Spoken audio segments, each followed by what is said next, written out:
Hello, this is Coach Clint with Online Coaching. In today's video, I'm starting a new series about leg training.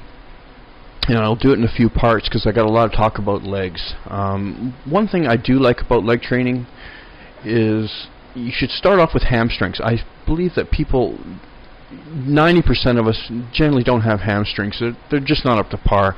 As you can see in some of these images, the beauty of the hamstring when it's developed, it's worth the effort. I strongly suggest you start with your hamstrings. Also, it will cushion the knee. Your mass exercises for your quads, your weights will go down, but they'll come back. It just takes time, it's an adjustment period. But you have a great cushion for your knee, it's safer for your leg, and besides, everybody needs hamstrings, I truly believe, just like rear delts, and I think it's a lost muscle group. It's the beauty of it. Look at it hang. That's what you're looking for. And also, don't think that getting big legs you lose your flexibility, because that's nonsense as well.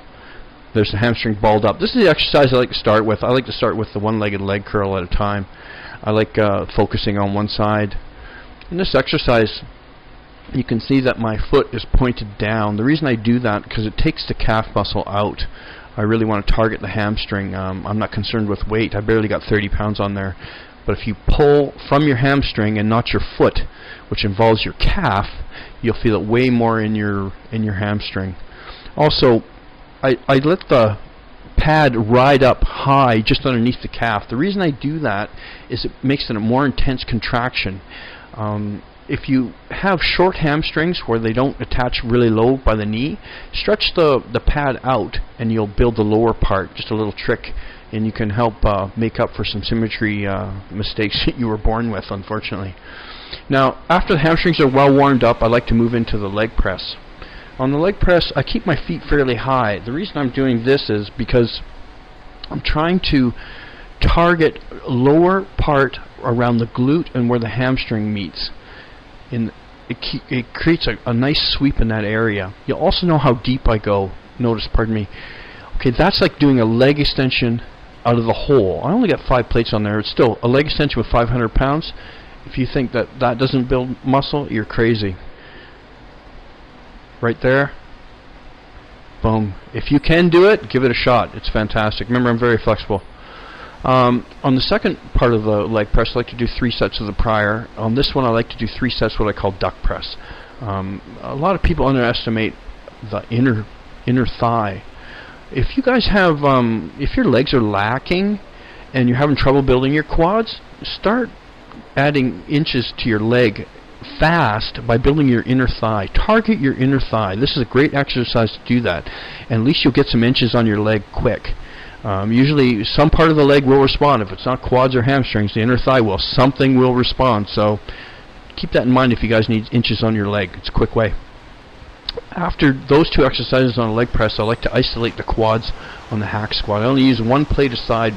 But if you notice my feet, I stay on my toes all the time. My heels are well elevated up. Okay, I only come 3/4 of the way up. I keep tension on the quad. This is hard as heck after you finish the other 2 exercises for quads. Plus, remember, your hamstrings are pre-exhausted.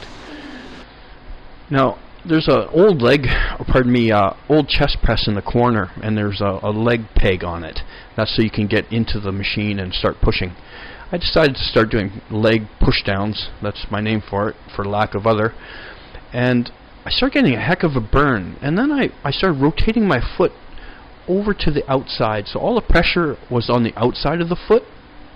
By doing that, I really start to feel it on the outer part of my quad, on the side of the leg, okay? If you guys want to create that huge difference between your separation between your hamstring and your quad for like a side tricep or a side chest shot, give this one a try. If you can't find this type of machine, just try and mimic this somewhere in your gym. If you get creative, you'd be surprised what you can do. But you really target that outer shelf of the quad, and it adds such a unique dimension to the leg. The beauty of symmetry and in bodybuilding, men's physique, is in the details. The details are what make you shine. People don't pay attention to them. They just think squats, leg press, leg curl, calf raises, and that's your leg workout. That's not the way I do things. Here's leg extension. I like to finish off with it. I also like to start quads if I'm doing like a dominant quad workout. I like to pre-exhaust. I think it's a great way to burn out your quads before you start using squats or a leg press, hack squats. Now here's the outer shelf of the quad, like I had discussed with that push down exercise. If you can see the way it lays over the hamstring, plus look at the size of the hamstring. Now look at the 3D look that gives your thigh.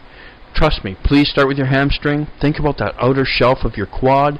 If you're lacking size, start training your inner thigh for starters. You can add inches to your leg and you can get a professional leg.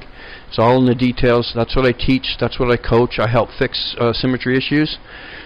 This is Coach Clint. This is the end of part 1. I will do a part 2 as soon as possible. If you guys can like our YouTube page, that would be great. Thank you.